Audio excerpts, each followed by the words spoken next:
আসসালামু আলাইকুম, সবাই কেমন আছেন? আজকে বাচ্চাদেরকে নিয়ে ঘুরতে গিয়েছিলাম হিচমি ড্রিম কিচেন অ্যান্ড রেস্টুরেন্টে। প্লাস মনোরম পরিবেশ, দুই ধারে ধান ক্ষেত, আর ধান ক্ষেতের মাঝখানে এই রেস্টুরেন্টটি। দেখতে অনেক সুন্দর, কারণ গিয়েছিলাম সন্ধ্যায়। সন্ধ্যার ভিউটা অনেক সুন্দর। বাচ্চারা অনেক খুশি হয়েছে। আর এই তো দেখতেই পাচ্ছেন, ওরা আনন্দের সাথে ভিতরে যাচ্ছে। তো বাচ্চাদের খুশিতেই বাবা মা খুশি। আর এখানে পরিবেশটা সুন্দর, ফাঁকা জায়গা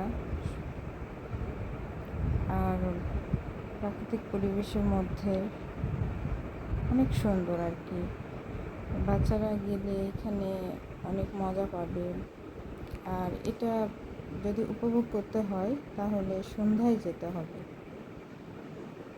দেখতে দেখতে এখানে একটা জারুল গাছ দেখতে পেলাম, ফুল ফুটেছে, অনেক সুন্দর দেখতে। আর এখানে সব কিছু সাজানো গোছানো, বুঝতে তো পারছেন, রেস্টুরেন্ট মানে সাজানো গোছানো।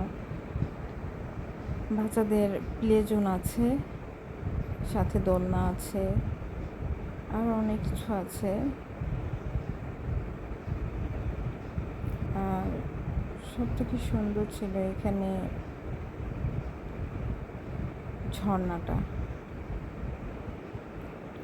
আর কাঠের ঘরও আছে, কাঠের বাড়ি বা ঘর যেটাই বলেন আছে। বাচ্চারা ওখানে গিয়ে অনেক মজা পেয়েছে, আর ওরা অনেক খুশি।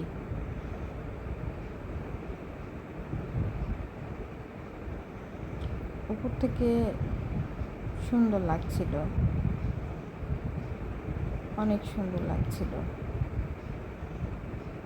মাঝে মাঝে বাচ্চাদেরকে নিয়ে এরকম ঘুরতে যেতে হয়, তাহলে তাদের মানসিক যে একটা চাপ থাকে পড়ালেখা কিংবা পারিবারিকভাবে, এইগুলাকে ওরা যখন ঘুরতে যায় তখন এক সাইডে রেখে এনজয় করতে শুরু করে। বাচ্চাদের বিনোদনের প্রয়োজন আছে। আমার ছেলে আইসক্রিম খেতে চেয়েছে, ওর বাবা আইসক্রিম এনেছে, আর সাথে আমরাও দই ফুচকা, ঝাল ফুচকা খেয়েছি। মোটামুটি ভালো ছিল।